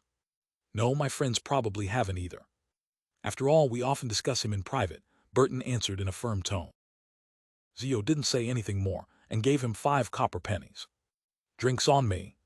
Don't tell anyone about what I just asked. It'll be very dangerous. Before she finished her sentence, she had already turned around the corner and headed towards the dock union located at East Balham Dock. About 10 minutes later, Zio saw the 2-story yellow building. She wore her canvas coat inverted and exposed the patches beneath, instantly transforming herself from a short worker to a vagabond. Zio looked at the homeless people huddled around the corner, pinched her nose, and went over to sit down beside them. She glanced at the dock union on the opposite side of the street, where people were coming in and out. As the minutes passed, Zio endured the cold and the harsh environment while tenaciously observing the situation around the dock union and the surrounding area. She clearly remembered Williams's insistence on drinking, and she also remembered how she felt when she saw the newspaper that fateful day. These feelings made her even more patient than usual. At that moment, about 8 people came out of the dock union, and they headed for the cafe across the street to have lunch in groups. Zio narrowed her eyes and carefully scanned every passerby to confirm their appearance. There's no one suspicious. Zio was about to look away and wait for the next batch of people when the door to the coffee shop creaked and was pulled open as the heat from within rushed out. A man couldn't help but take off his gold-rimmed glasses and wipe away the fog with his sleeves. Zio gave him a casual glance, and her gaze suddenly froze. Those eyes, that mouth, it always had that taunting smile. Lanvis. Zio jerked her head back, not daring to look again. The man from before had bronze skin and short hair, and his face was craggy. He was very different from the portraits, except that his eyes and mouth gave her a familiar feeling. It was the feeling of taunting everyone. Is it Lanvis? Can it be Lanvis? Zio bowed her head and stared at the flagstones on the street. At the Sammers, after a sumptuous lunch, the hosts and guests gathered in the activity room to chat, and they agreed to play Texas together. Interesting rumors and humorous stories echoed intermittently as Klein maintained his smile, interjecting from time to time. He also saw the Sammer family's 2 children entering and exiting energetically. And next to him, Jurgen Cooper wore his usual serious expression, occasionally providing legal advice for the discussion. Klein smiled, turned his body slightly, and asked in a low voice, Are you bored? No, their topics are very interesting. Jurgen nodded seriously. Klein was stunned and blurted a question, Then why don't you laugh? Jurgen frowned slightly and looked at him in puzzlement. Why are you smiling? Klein's mouth twitched, not knowing how to respond. He was about to make a joke about how much Jurgen was like his cat Brody, forever so serious, when suddenly he heard a series of ethereal pleas. Female, Miss Justice has found useful information, so quickly, based on the clue I gave her. Klein stood up and slightly bowed. I need to use the bathroom. In the bathroom, Klein locked the door, took 4 steps counterclockwise, and went above the gray fog. His judgment was very accurate, as the plea came from Miss Justice. Klein suddenly felt nervous, as he emanated his spirituality and anticipation and seriousness, to listen to her words. After the usual honorable name, Justice recounted truthfully. They discovered the clue you provided at the Workers' Alliance Tavern in the Pier District's East Balham dock. The person's nickname is Giant. After tailing the Giant and figuring his in and outs, they discovered a person suspected to be Lanevis at the East Balham dock's dock unit. Temporarily, they don't dare to approach Lanevis because Giant is very powerful and dangerous. They can only continue waiting for an opportunity. In the meantime, they've also asked if they could notify the police and collect the bounty after confirming that it's Lanevis. Lanevis has a very powerful and dangerous helper. Does he have any other helpers? Is there a faction backing him? Why did he kill so many people? What was he planning to do by being in the dock union? A series of questions flashed through Klein's mind, making him feel that things were much more complicated than he had expected. As for the last request, his answer was undoubtedly yes. He would even suggest to the other party that they should inform the Church of the Evernight Goddess directly, because there was a possibility of the police leaking the information. Getting the Nighthawks of the Church of the Goddess to kill Lanevis is also a form of revenge. Klein silently murmured to himself. He had a strong urge to immediately confirm that the man was Lanevis, lest things changed because he waited too long. He took a deep breath, suppressed his emotions, and undid the spirit pendulum around his wrist on his sleeve. There is danger going to the dock union for confirmation. Closing his eyes and chanting 7 times, Klein opened his eyes and looked at the topaz pendant. He discovered that it was motionless, completely still. The divination failed. Klein immediately frowned. He changed the sentence he used, changed the divination method, but they all resulted in a failure. After some careful thought, he thought of 3 reasons. First, there wasn't enough information to make a divination. Second, Lanevis wasn't at the dock union, making it difficult for the divination to succeed. And third, Lanevis was just like Nc Zangwill, who had items that could shield against divination. An item to shield against divination, a benefit he obtained from that god spawn ritual. A little godhood of the true creator. Klein thought for a few seconds, then decided that no matter what, he had to make a trip to the dock union. There were certain things that needed to be done, even though danger was a certain. If the 2 ladies were able to observe secretly without being seen, so can I. I only need to meet with Lanevis once, and I can confirm it with divination, of course. I can't be rash. I have to prepare in advance. For example, I have to send the all-black eye above the gray fog and not carry it with me. That's to prevent the spiritual corruption of the true creator from resonating with his godhood. Another example, I should elevate my height so that the Giant wouldn't be able to recognize me as the passer-by from last night from my figure. For example, I should find a suitable and sufficient reason to not arouse suspicion. Yes, I can pretend to be a reporter and head there for an interview. I'll visit Mike Joseph later and borrow his false reporter identification. The corner of Klein's mouth slowly curled up as he blanketed his body with his spirituality before descending back into the real world. Trembling 3 in the afternoon at the dock union in East Balham dock. Klein wore a thick sweater, a tan jacket, and a simple cap that brought him closer to the usual investigative reporters in style, rather than the ones who attended banquets and interviewed people of status from time to time. Such a costume had cost him an extra £1.10 solely. At that moment, he was wearing gold-rimmed glasses, and his hair was neatly combed back, gleaming with the luster of hair oil. His face no longer had a messy beard, so he could only plaster a deep black stubble around his lips. His height was at least 5 centimeters taller than before. He was trying his best to look different from the worker from last night, making it impossible for anyone who wasn't particularly familiar with him to make any association. In the pockets of his clothes and trousers, there was no all-black eye, no charms or herbal essential oil. There was only a deck of tarot cards, a stack of notes, a fountain pen, a wallet, some change, a bunch of keys, and false reporter identification documents. He didn't know the Lanvis's current condition, nor did he know where the powerful Beyonder lingering around him came from. Hence, out of precaution, he didn't bring any suspicious item. Looking at the two-story building ahead of him, Klein crossed the street, pretending to not rely on the clown's intuition to notice that several pairs of eyes were watching him. He pushed open the door and saw that the dock union's layout was rather simple. There were no female receptionist or spacious lobby. The stairs to the second floor were in the middle, flanked by office corridors, and the floors weren't lined with wooden planks, much less carpet. They were paved purely out of cement. Klein turned his head to look at the man guarding by the door as he went over and said, "I'm a reporter from the Backland Daily Tribune. I would like to interview the workers of your association and get to know your needs and desire." The man was wearing a very patched jacket which even had dirty cotton lining exposed, and a linen shirt underneath. After hearing the word reporter, he suddenly became vigilant and replied loudly, "No. We haven't organized a strike lately, no. Think you've misunderstood me. Someone who sympathizes with you. I'm planning on doing a special report on what the union does to help the workers and the actual difficulties they encountered. Trust me." With the help of his clown Beyonder powers, Klein made his eyes look abnormally sincere. "Yes, that's so. Go to Mr. Rand, our committee member in charge of publicity. Turn right, and it's the second office on the right." The man hesitated for a few seconds before replying. "Thank you." Klein bowed with feigned relief, and he felt the gaze observing him from a dark corner of the room vanish.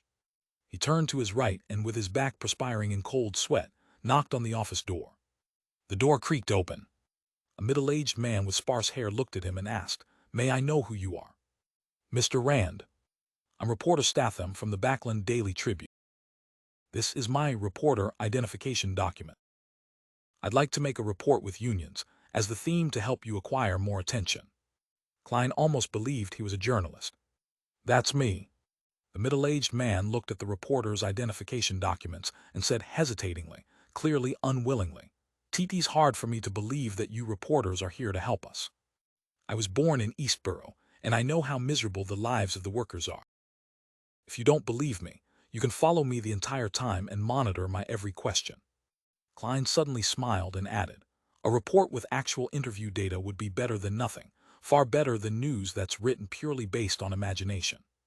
At least you can provide your views and hopefully guide things in the direction you want."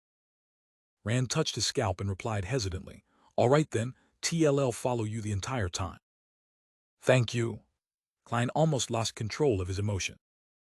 Afterward, under Rand's guidance, he entered one office after another, interviewing the members of the Workers' Association according to his prepared question. Right corridor, nothing. Left corridor, nothing. Klein calmly went up the wooden stairs to the second floor. This time, Rand led him into the office directly opposite the staircase and introduced the people inside. "This is a reporter from the Backland Daily Tribune, Mr. Statham. He wants to interview the lot of you, but I have to remind you that there are some questions which you have the right to refuse to answer." Klein smiled, took 2 steps forward, and made a gesture to shake hands with each and every staff member in the room. At that moment, he saw a slightly familiar figure. Although the man's skin had turned bronze, his ordinary round face had become angular, and his glasses had changed from a round frame to a gold-rimmed frame. Klein still found a trace of familiarity from his spirituality as a seer. Immediately afterward, his body trembled and the smile on his face almost went out of control. "I'm sorry. I suddenly have a stomachache. May I ask where the washroom is?" Klein asked with an awkward smile, holding his stomach with a hand that didn't hold a pen and paper. Rand and the staff didn't suspect anything. They all pointed to the door and said, "Go out, turn left. When you reach the end, you'll see the sign." Klein smiled apologetically and walked out of the room, heading quickly for the washroom. Inside, he selected the cubicle closest to the window, sat on the toilet, and locked the wooden door behind him. He bent down, the corners of his mouth curving into a silent laugh. He laughed so hard he nearly couldn't keep his body straight. A drop of sparkling liquid fell onto the ground from his laughter. Klein had confirmed that it was Lanvis. This wasn't because of that small sense of familiarity, but because he felt another type of aura from the other party's body, one that left an extremely deep impression on him. This was also the main reason why he had nearly lost control on the spot. The trembling of his body originated from his instinctive fear. The collapse of his emotions came from the horror and sorrow deep within his memory. That was the aura of the true creator. Klein washed his face and went on with the interview as if nothing had happened. Even while facing Lainvis, who had somehow changed so much, he continued to ask questions and record the answer. After finishing all of this, he bade farewell to the Workers' Association and walked out of the dimly lit building. Outside, the sky was cloudy and misty, as if the evening had come early. The true creator's aura can only come from his body or spawn, as well as things that extend from the two. For example, items bestowed by him, or his godhood. This corroborates with what Lainvis said to Hood Eugen. In addition, there's that tinge of familiarity. I didn't even need to go above the gray fog for divination to confirm that it's him. If it wasn't for me having already interacted with the true creator a few times and coming close to his mental corruption, there's no way I could have recognized that aura to be his, which didn't contain any strength and of his nature. Klein felt heavy emotions, but he appeared very relaxed. He stood on the street and purposely organized the interview notes. In the process, he caught a glimpse of a slightly familiar figure among the vagabonds across him. Miss Zio. Klein instantly made a guess with what he knew. He didn't stop, and he put away the notes before walking towards the tracked public carriage station. At this moment, a horse carriage suddenly stopped in front of him. We meet again. Sitting in the carriage was a thin, elegant, middle-aged gentleman with white hair at his temples. He was the great detective who was helping the police investigation, Isengard Stanton. As for Klein, he didn't look any different than usual. He was just a little taller and had changed into a new set of clothes. What a coincidence. I was just thinking about the last time I interviewed you, Klein answered deliberately. Isengard suddenly understood and changed the subject with a smile. TM here to investigate a case. The death of Cyber has been eliminated, and I'm in charge of it. Her death is very close to East Balam Dock. So it's indeed a copycat crime. Klein feigned ignorance. After exchanging a few pleasantries, he got into the tracked public carriage. Instead of going straight home, he made a transfer and headed to the Quelog Club in Hillston. In the club's lounge, he quickly went above the gray fog to confirm that no one was following him. Only at this step did Klein completely relax and feel some lingering fear. The aura of the true creator lingered in his mind like a nightmare, leaving the clothes on his back moist after they repeatedly dried. To be sure, Klein conjured a yellowish-brown goatskin parchment and a dark red fountain pen before writing a divination statement he had already long thought of, the source of the inexplicable familiarity earlier. Putting down his fountain pen and leaning back into his chair, he began to mumble as he entered the dream. In that gray and illusory world, he saw a figure. This figure had ordinary facial features. He wore round glasses, and he had a condescending and taunting smile from beginning to end. He was none other than Lainvis. I've finally found you. Klein no longer used his clown ability to control his facial expressions, as he muttered to himself through clenched teeth. Then he sat up straight and prepared to answer Miss Justice's prayer. Klein controlled his emotions and said in a deep but cold voice, "There's no need for confirmation. That is Lainvis. You can inform the Church of the Evernight Goddess and tell them that Lainvis has the godhood of the fallen creator." Audrey, who was watching her father train the hunting hounds with Susie, froze when she heard Mr. Fool's response. Fallen creator, isn't that the true creator? That swindler actually has the godhood of the true creator. Such a simple mission actually involves the godhood of the true creator. As expected, I knew Mr. Fool had other deeper motives. He was targeting the true creator. As expected of Mr. Fool. Many thoughts flashed through Audrey's mind. Our Audrey, who had set up an urgent communication method with Zio and Fours, quickly passed on Mr. Fool's message to the two ladies through the huge golden retriever. Susie, claiming that the information she had received came via other sources. In the corner of an old church, as Zio was thinking about how to confirm Lainvis's identity, or how she should create chaos and avenge Williams, she unfolded the ball of paper. There's no need to confirm. He's Lainvis. Zio's eyes widened. She quickly skimmed through the rest of the paper's content. The piece of paper clearly wrote, "The only choice is to notify the Church of the Evernight Goddess. Alert them that Lainvis has the godhood of the true creator on it." Godhood. The true creator's godhood. Zio blurted out as she looked at the golden retriever in front of her in shock, only to realize that she was equally dumbfounded. What? Forrest was listening when she suddenly felt something was amiss. She hurriedly reached out for the piece of paper and scanned it. After a moment she curled her lips and said at a loss, This must be a joke, right? How did we get involved in a matter that's tied to an evil god's godhood? This was meant to involve the capture of a cunning swindler worth only £200. In response to Forrest's question, Susie could only express the notion that she was only a dog and that she didn't know what was happening either with her innocent eye. Not expecting a dog to answer her questions, she turned her head to Zio and said, I'm afraid Miss Audrey isn't as naive and innocent as we thought. She has many secrets. This might be a power struggle between a cult, the nobles, and the church. However, it's evident that she didn't know about the matter of godhood prior to this. She's also being used by someone. That person could be her father, Count Hall. What's fortunate is that this matter ends here. You don't need to take the risk anymore. After you get someone to make the report, you just need to wait to collect the bounty in peace. Zio was startled and said, That's true, hopefully, those Nighthawks are able to avenge William. They're so strong, so they'll definitely be able to do it. Definitely? Before she finished speaking, she suddenly turned her head to the side and spoke as if she was talking to herself. I'm still too weak.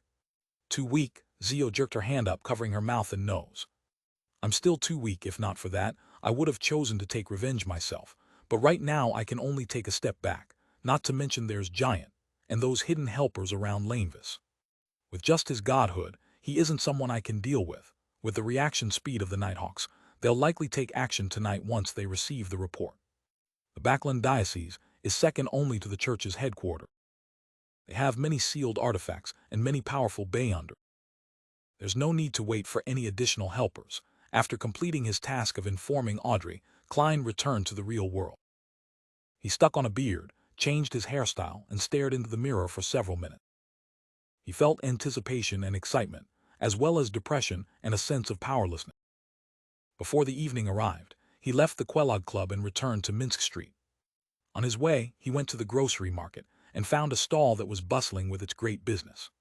He bought several masks, including a clown. He had decided to watch the hunt for Lanevis tonight.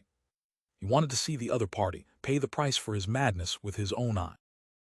Of course, with his strength, he could only watch from a distance and not even have the right to approach them.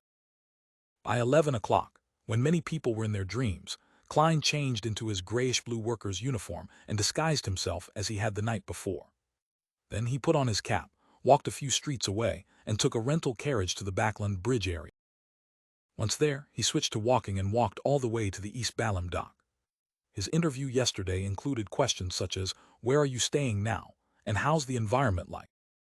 Therefore, he knew very well that Lanevis would be staying in the dormitory provided by the dock union at night. However, Klein didn't go near it.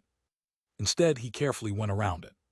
His target was the clock tower of the East Balham dock.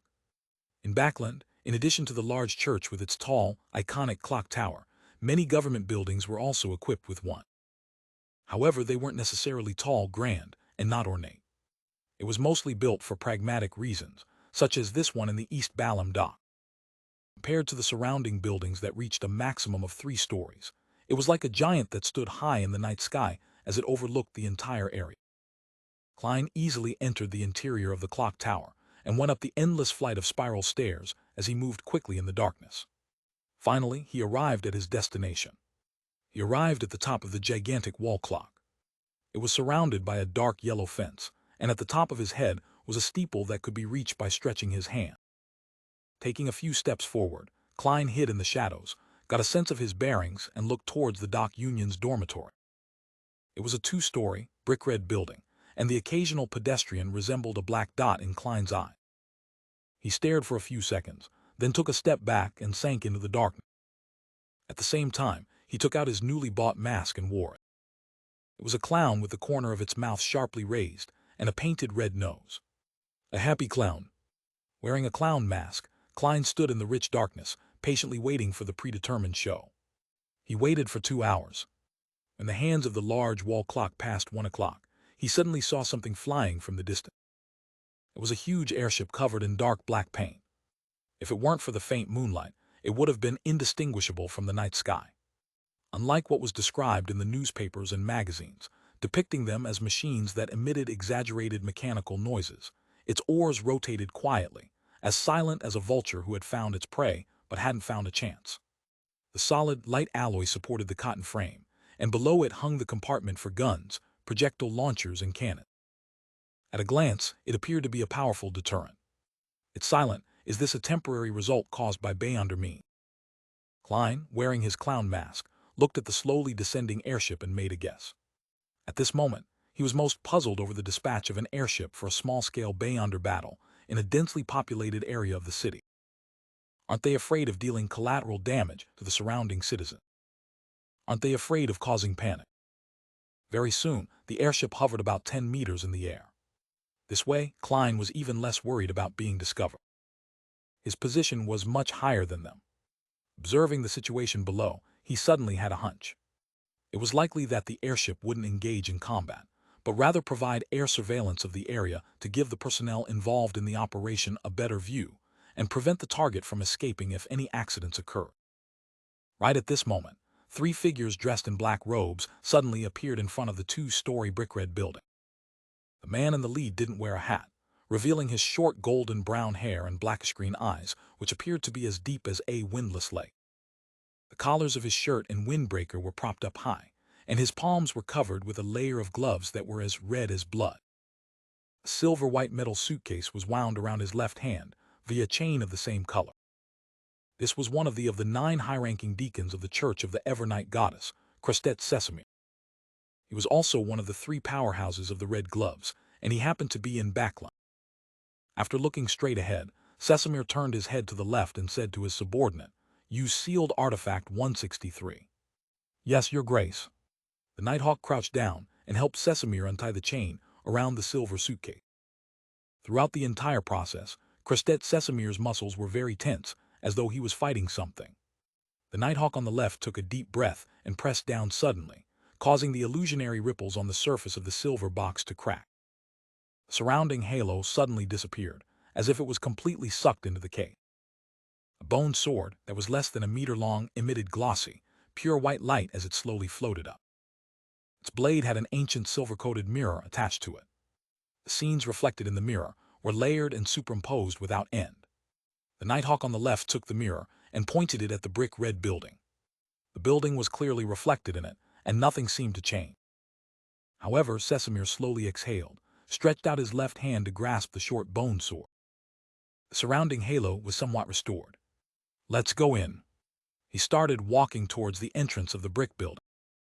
The 3 Nighthawks opened the door and entered the dark building and targeted the stairs that led to the 2nd floor. At that moment, a tall, thin figure emerged from the shadows in the corner. He wore a black priest's uniform, and he had curly, pale yellow hair and beastly dark brown eyes. "You're the goddess's sword." The nearly 2-meter-tall giant spoke in a deep voice. At the same time, he clenched his right palm. Bang! Bang! Bang! The Union members in this small brick-red building exploded one after another in their dreams, without even having the chance to scream. Their bodies split into pieces, turning into thick, sticky flesh. Half of their bodies rushed towards the giant to weave into cloaks that could reduce magical damage. The other half condensed into furry giant rugs that blanketed the 3 Nighthawks. Krestet Sesamir only watched silently without doing anything. Silently, the flesh and blood dissipated and collapsed before falling down like rain, but the raindrops didn't stain the floor red. In each of the rooms, figures emerged once more, still sleeping soundly. This is the world within a mirror world that only targets Beyonders. The flesh bombs you planted in the bodies of the ordinary people are only illusions in here. Sesamir raised the holy artifact bone sword in his right hand, causing the light around him to disappear. HMPH. The giant suddenly grabbed his left shoulder with his right hand and tore off his arm. He then threw the blood arm forward. Boom! His arm exploded like a bomb, turning into a rain of blood that rained down on the 3 Nighthawks. At the same time, the flesh on his left shoulder began to squirm madly as he slowly grew a new arm which was still bloody without any skin. Smack! Smack! Smack! Sizzle! The blood-colored raindrops accurately avoided Sesamir and the others before falling to the ground and quickly corroding into deep, dark traces. But no matter how hard they tried, they always missed the 3 Nighthawks by a hair's breadth, as if they were fated to do so. My enemies aren't always lucky enough. The corners of Sesamir's mouth curled up, and with a slip of his foot, he instantly appeared in front of Giant. Giant's eyes narrowed as his body suddenly melted like a candle, turning into sticky flesh and blood that quickly seeped into the floor. Sesamir immediately kneeled and plunged the holy artifact bone sword into the ground. No! In the rich darkness, a roar filled with pain and horror instantly sounded, and it was immediately swallowed up by tranquility and serenity. Sesamir stood up and drew out the bone sword. A drop of dark red blood was slowly dripping down its tip, and on the floor, flesh and blood were seeping out, congealing into a face of despair. It was precisely the giant, who had a slightly drooping mouth. Patton, Patton, Patton. 3 shadows appeared around Sesamir in succession. However, they all mysteriously collapsed to the ground, having been forcefully taken down by many invisible entities. Bang! Bang! Bang! Another Nighthawk fired, and the silver surface of the bullet seemed to bear the Evernight sacred emblem. The 3 attackers hiding in the shadows suddenly revealed themselves, twitching as they lost their breath. Rose Bishop, Shadow Ascetic, people from the Aurora Order. Sesamir frowned and said in a low voice without turning to his companions, "There's something wrong about this. It's very strange. All of you be careful." Before he could finish his words, he heard the shuffling of footsteps which echoed in the silence and serenity. Immediately, he saw Lanvis with his chiseled face, dressed in a linen shirt, walking down the dark staircase. He appeared calm and placid without any signs of fear. "Team, very curious. To the Aurora Order, you should be a blasphemer. Why would they send people to protect you?" Sesamir didn't seem to notice the abnormality as he asked casually. Lanvis showed his trademark taunting smile and said, "That's simple. Because I'm no longer just Lanvis." He paused for a moment, and his gaze suddenly turned cold. "Now I'm even more of the true creator." He yanked open his linen shirt, revealing the dark red flesh of his skinless chest and abdomen. The flesh and blood were conjoined together, forming the figure of a hanged man. All of a sudden, the void around them shattered like glass, and all the scenes around them crumbled. This was the aura of a deity.